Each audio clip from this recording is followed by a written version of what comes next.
Bloomberg Audio Studios. Podcasts, radio, news.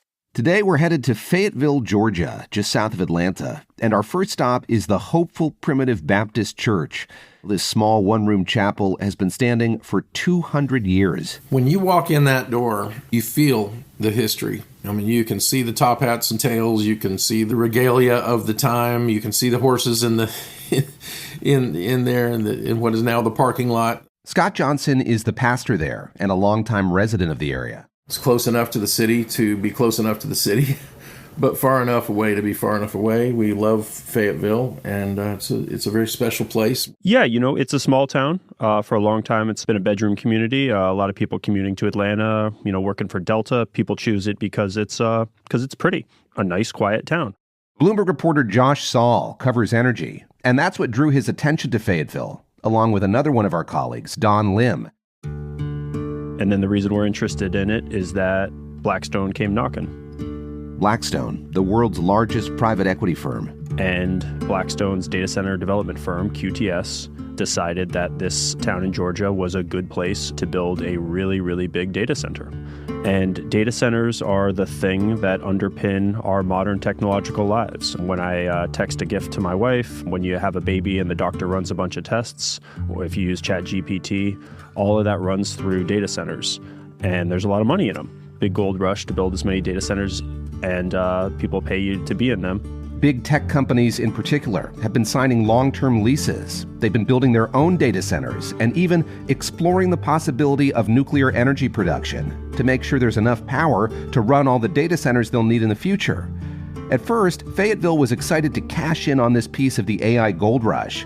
That is, until town residents started to grasp how much power a data center would need to operate. Where people who live in the town really started noticing that this was coming was when the local power company started coming around and saying, we're going to need to build a big power line to get electricity to the data center, and the power line's going to need to come through your yard.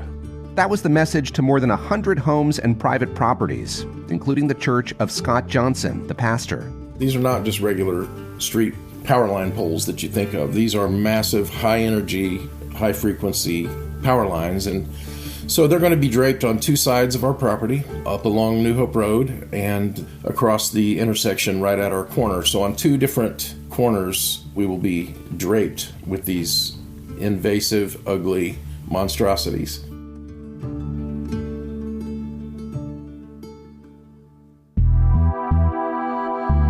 I'm David Gura, and this is The Big Take from Bloomberg News. Today on the show, Not in My Backyard, the Data Center Edition.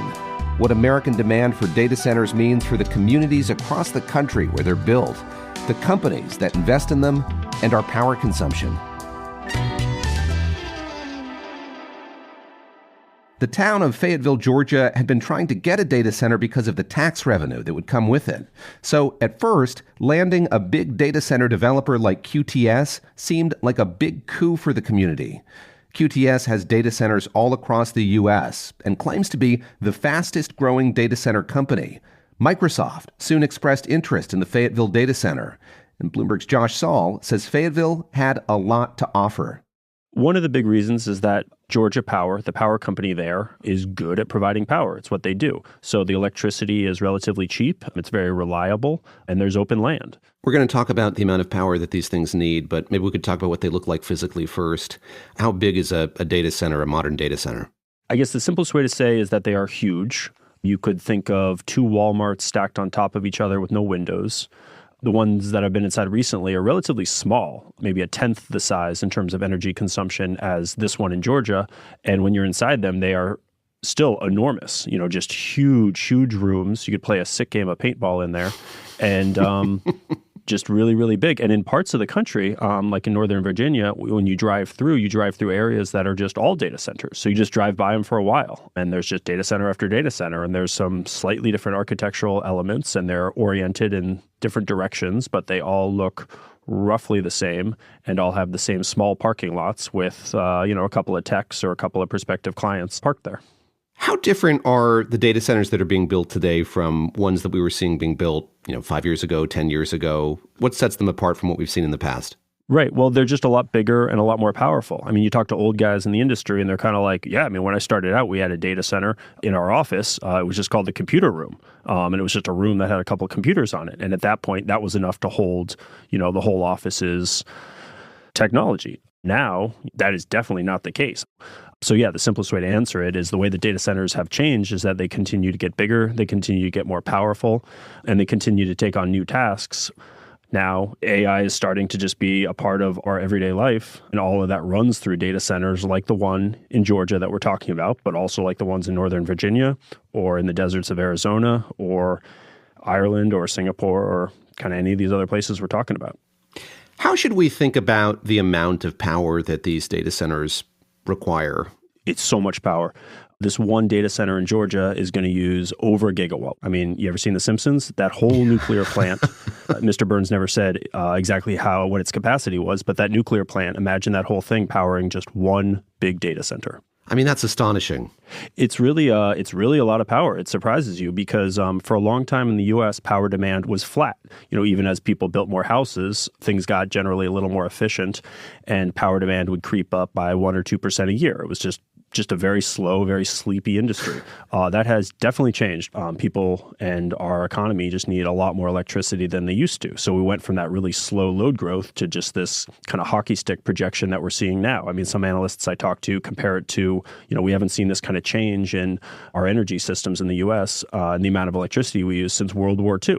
The U.S. Department of Energy estimates that growth in electricity usage by data centers has tripled over the last decade, and it expects that growth to double or triple again in the next 3 years. Josh, how wide is the gap between the need, what these data centers need in terms of power, and what these utilities are able to provide?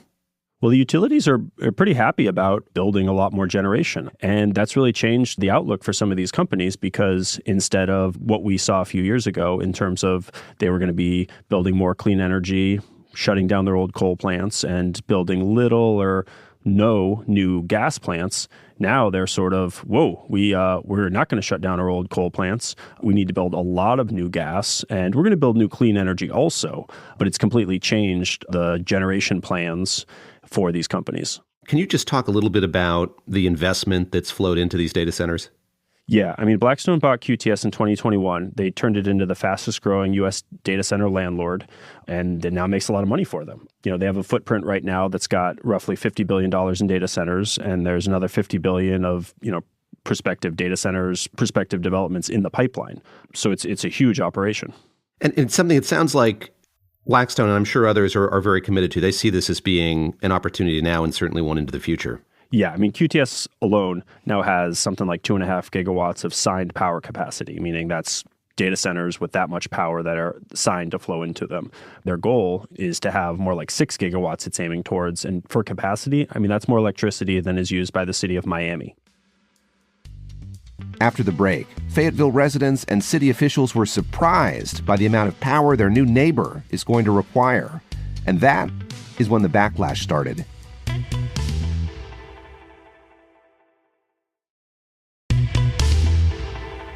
That data center in Fayetteville, Georgia, is now under construction on 600 acres.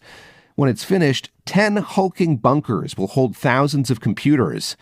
And Bloomberg's Josh Saul says it's expected to consume as much electricity as about 1 million U.S. households. 1 million households. Well, that figure came as a surprise to some people in Fayetteville. Town officials sort of assumed, like a new supermarket or a new house, it's just going to plug into our current electric grid. They did not know that it was going to take massive new power lines. And is that simply a lack of people in that town doing their due diligence, or as you've been reporting on this in other communities, is this perhaps common? Well, it was a little hard to suss out. Local officials told my co-writer, Don Lim, that it was their understanding, or they were told by the companies, that the local infrastructure was sufficient, that, what's here is fine, nothing new needs to be built. People close to QTS told us that what they said to local officials was based on what Georgia Power told them.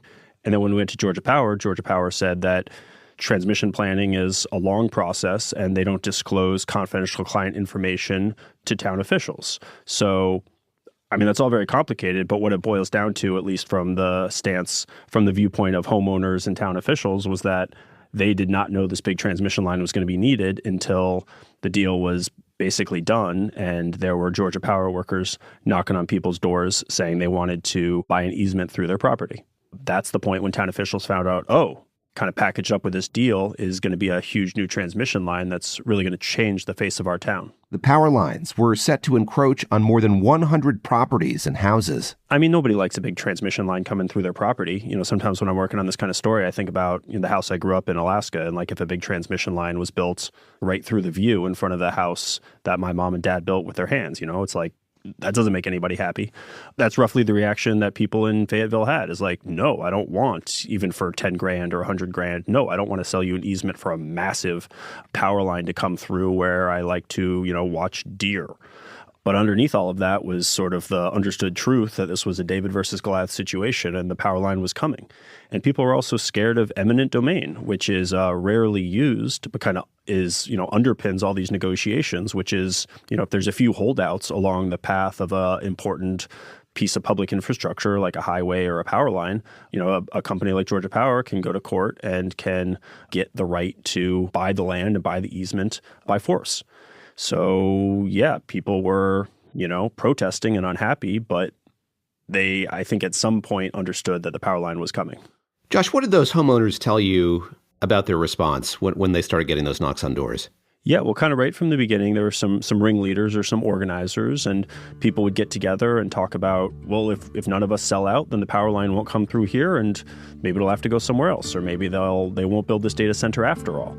There was even a group of people who went to one of the meetings held by the regulators. Good morning, happy Halloween to everyone. The state commission that regulates utilities like Georgia Power. We do have some folks signed up for a public comment today, so we'll move on. And they went there to speak before the regulators saying, like, we don't want this thing here. For us, we in the community are extremely upset, which is why we are here today appealing to you to please help us, commissioners. What these people are being asked to do is destroy the value of their property. And they're only serving one customer, the data center.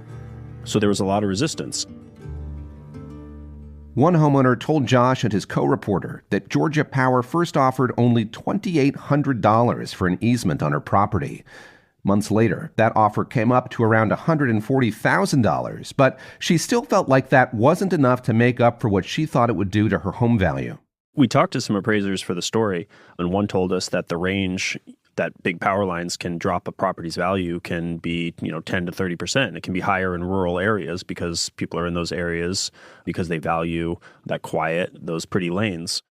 After the community backlash, some locals claim there were adjustments to the path of the power lines, including moving one of the power lines farther away from Pastor Scott Johnson's church. Georgia Power, owned by Southern Company, disputes the power line would have been on church land and said it engaged with dozens of property owners and residents to work to address their concerns. QTS said it had no input on the location of power infrastructure. But even with the lines now across the street, Pastor Johnson still is not happy. We all appreciate electricity. We're not trying to be bad neighbors, but we don't want you to be a bad neighbor either. Simply bury the lines. That's all we ask. And it has been ignored. They said it would cost too much. So, it's costing homeowners. We know it looks like it's happening, and we've resigned ourselves to that likelihood. We still would like to hope that that one of the rocks in our sling will find the forehead and they will break and say, let's bury the lines. Let's do the right thing. Josh, let me ask you about the other side of this. So what has QTS said about what protesters have alleged, and what have they said about just the benefits of building this data center and sort of the effect it might have on this community? I mean, QTS makes the very fair point that these data centers are in huge demand. QTS is not creating the demand. We all are with our phones and with the companies that we use. And I don't always like all parts of our technologically driven world or AI, but I mean, it's all around us. So QTS would say that they're fulfilling a need. Like, there's data centers that are going to get built. There's companies and people that want to fill them. And they would also make points about town officials wanted a data center here, and they would also make points about, the tax revenue of having a data center in your town. I mean, I think the first year that QTS operates this data center, it's going to throw off enough tax revenue just for the school board for the equivalent of half a dozen teacher salaries. So, I mean, I think as I do this kind of reporting, I think a lot about these balancing these different desires. And I mean, I like green spaces. I like going for walks with my kids. I like having woods and being able to walk through them. But, I also like the idea of teacher salaries, and I like the idea of the U.S. being a technological leader. So it's just hard. It's hard to balance all of these things.